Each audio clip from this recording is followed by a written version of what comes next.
Thank you for coming today.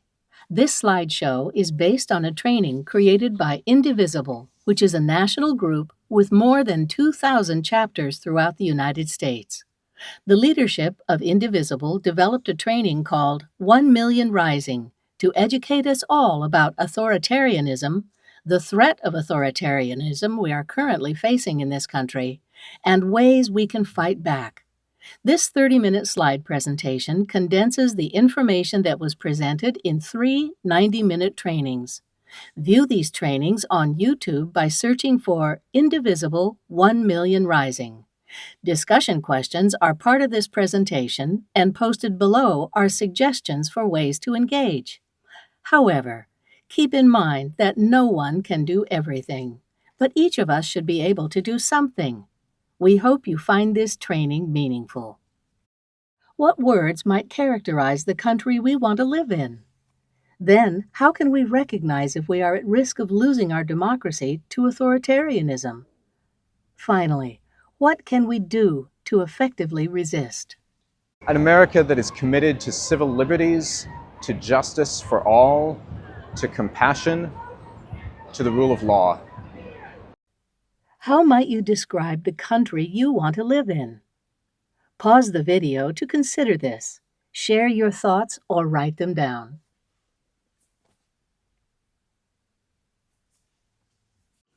We are in the middle of an authoritarian breakthrough. It's when authoritarian regimes work quickly to consolidate power and eliminate the checks that could stop them. Pause the video to think about or share ways the current administration is doing this. National Public Radio's Weekend Edition called out this administration on their authoritarian grab in May 2025. It was reported that Stephen Levitsky, professor of government at Harvard University, said that this is an elected government, but it is behaving as an authoritarian one. And it was added that people who fled an authoritarian regime say Trump's tactics remind them of home. These are warning signs that signal an attempted autocratic breakthrough. Which of these is Trump doing? Directing investigations against critics, giving license to lawbreaking, regulatory retaliation, deploying military domestically, federal law enforcement overreach. The autocrat won't leave. What does an aspiring autocrat want us to do? Ask yourself, do you find yourself doing any of these? Excusing his crackdowns, rehashing his atrocities instead of strategizing resistance, believing we are alone in feeling fearful, fighting with each other over tactics, choosing comfort over courage, feeling too overwhelmed to resist. How does an autocrat get what they want? By flooding the zone with executive orders, outrageous statements, and ridiculous ideas, like making Canada the 51st state. They keep us distracted and in turmoil. It's exhausting and can easily detour us from finding ways to resist what they are actually doing. What can we do instead? Continue to pay attention by balancing action and exhaustion. Monitor and regulate our news intake. Don't doom scroll. Skim news that is pertinent to you and skip the rest. Keep in mind that action can be an antidote to feeling helpless. Remember, keep the focus on what we can do, not what he is doing.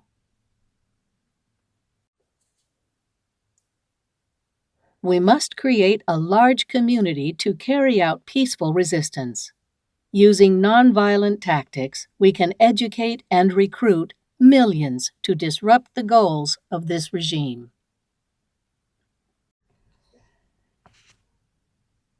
Researchers looked at 35 cases of democratic backsliding across all countries from 1991 to 2021, and how often people were successful in restoring their democracy. When there was no civil resistance, the democracy was restored in only 7.5% of the cases. But with sustained civil resistance, over half of the democracies were successfully restored. It's no guarantee, but it's a reason to be hopeful that sustained resistance can work. Examples are Ukraine and Poland. History shows that civil resistance has worked when it's widespread and sustained over time. Sustained over time is the key phrase here. According to a study from the University of Gothenburg in Sweden, these are examples of countries that returned to democracy after experiencing some form of autocracy. We could add Brazil to this list since former President Bolsonaro has been convicted and sentenced to a 27-year prison term for plotting a coup after his 2022 election loss. We can use many types of resistance to fight back, and simply raising awareness with t-shirts, buttons, and lawn signs can help people feel less isolated, and therefore braver. Showing up in numbers is important, and all across America, people have done just that. The next slide shows people in the April 2025 hands-off marches around Oregon. Before viewing, pause the video to think or talk about the demonstrations that have happened where you live. Did you participate? What were they like? If you didn't participate yet, would you consider joining a peaceful demonstration in the future? Why or why not?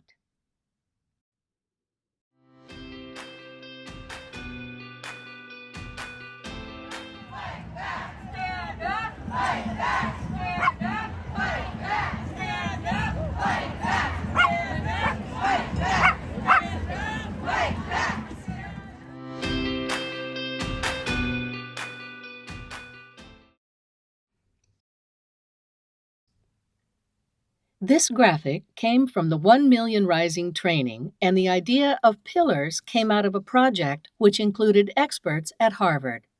The project refers to societal institutions as pillars. These are a few of the pillars of support which can be corrupted to prop up an autocratic regime by offering benefits to members within a pillar. However, pro-democracy movements can succeed by countering those benefits and inducing defections within the pillars. Pause the video to consider other pillars that could be used to support this regime. Media, for example. What might be some others? Here are a few ways this administration is influencing a particular pillar. They offer tax breaks to businesses, promise benefits to labor, make laws that support religious views, withhold money from educational institutions, and install loyalists in civil service positions and in the military. Please consider or discuss ways we can interrupt these tactics. This is an example of a business pillar. At the core is the CEO and managers. But key to the pillar's support are the workers and the consumers, and that's where the general population can have an effect. We may not be able to change the minds of those in the inner core of the pillar, but by applying pressure in the way of boycotts and defections, we can disincentivize support for the autocratic regime because it becomes unprofitable to do so. Pause the video to consider some successful examples of this. For example, Tesla boycotts and Jimmy Kimmel's reinstatement on Disney.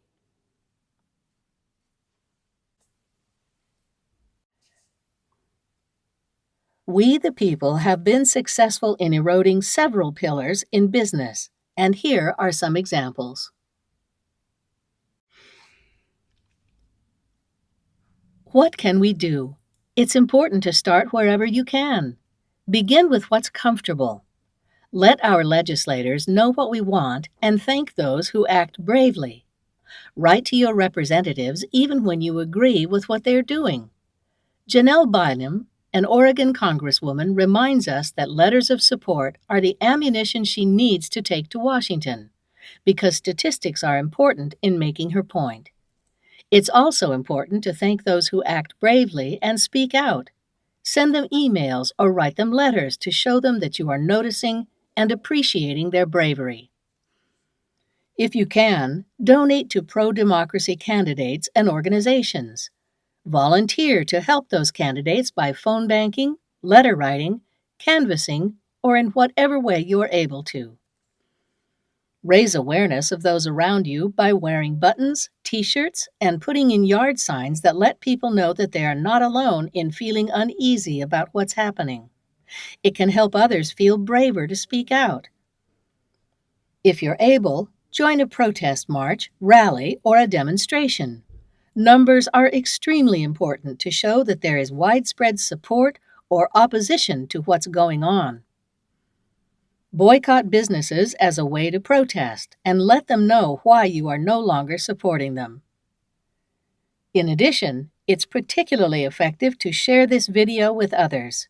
It was created to raise awareness and grow the number of activists we need to be successful. View it with friends, neighbors, and family members. It can be fun and rewarding to work together. Pause the video to share what you have already done or what you might be willing to do.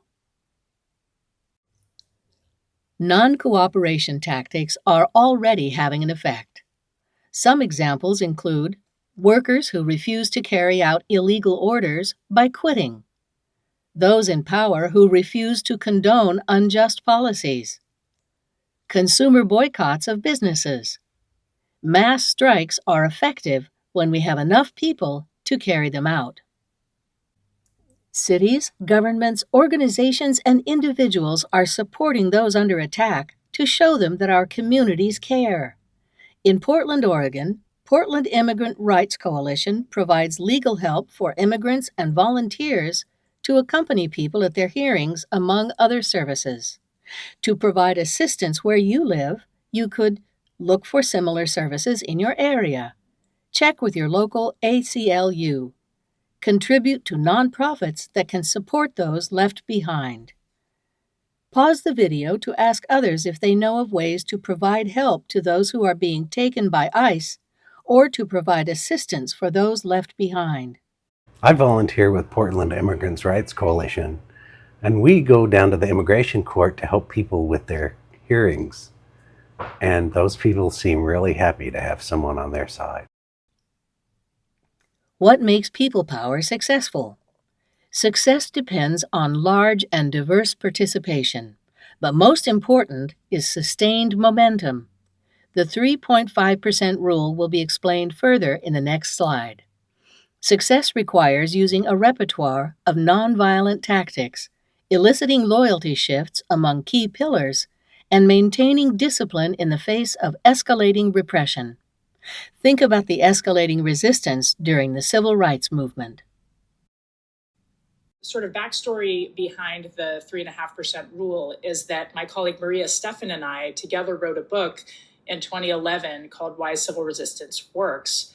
And what we did there is we looked at 323 campaigns that you would call, say, maximalist campaigns. So they were trying to oust dictatorships. They were trying to expel foreign military occupations or achieve independence against a colonial regime. And we found in that book a couple of important things. One is that the campaigns that had relied on people power, which is civil resistance, nonviolent civil resistance, where unarmed civilians prosecute the conflict using strikes, protests, boycotts, and other unarmed methods, were more than twice as likely as their armed counterparts to have succeeded. So where the 3.5% rule comes in is that in our book, we argued that mass participation is a critical reason why nonviolent resistance is more likely to win. It's easier to get huge numbers of people participating in nonviolent resistance from all walks of life, and it's a much more inclusive technique of struggle. You can build your power and have fun by connecting with others for community resistance. Indivisible, as you have learned or already knew, is a very active national group that inspired this training and has inspired others to form their own indivisible groups. Every group is unique to the values and goals of those who formed it. You can find a local Indivisible group near you that fits with your style by searching the Indivisible website. If you live in Oregon, there is a lot of information on a website with the acronym COIN, like the money. It stands for Consolidated Oregon Indivisible Network. It was formed because there are so many Indivisible groups all over Oregon that coordination was needed, and COIN fills that role. It acts as an information hub to spread information and connection among these groups. If you live in Oregon or Southwest Washington, it's recommended to sign up for their newsletter. If you live elsewhere, check to see if there is a group like COIN in your state. If there isn't, maybe it's time to start one. In the next video, you will hear from someone who joined Indivisible Oregon. It's one of the many Portland Indivisible groups and is the largest and has many ways to get involved. I just joined Indivisible Oregon. And so probably a couple of weeks, and I knew as soon as I joined with this group of people that there were lots of different ways I can get involved and help. So I just jumped right in and started chairing the arts committee. So there I was doing work with other people just as excited. Here are several more ways to get involved that you can do with others or on your own. Write letters and postcards to prospective voters. Vote Forward and postcards to swing states are good ways to do that, and sometimes you can find a group in your area to provide the stamps. You can put up yard signs or carry one in an in-person protest. Look for protests in your area by signing up with 5051, which stands for 50 protests, 50 states, 1 movement. Remember, enough non-cooperation will cause a pillar to be unreliable or completely defect. Pause the video to think about or discuss what you can do to crack the pillars. By using resistance and non-cooperation, we can protect our democracy. My vision for America has to do with the song that Burt Bacharach did a few years ago. What the world needs now is love, sweet love. Thank you for watching. It's not the end. We are just beginning. Look at the resource lists on this YouTube channel and think about or share something you have done or can add to what you are already doing. Once again, no one can do everything, but everyone can do something. Together, we can be successful.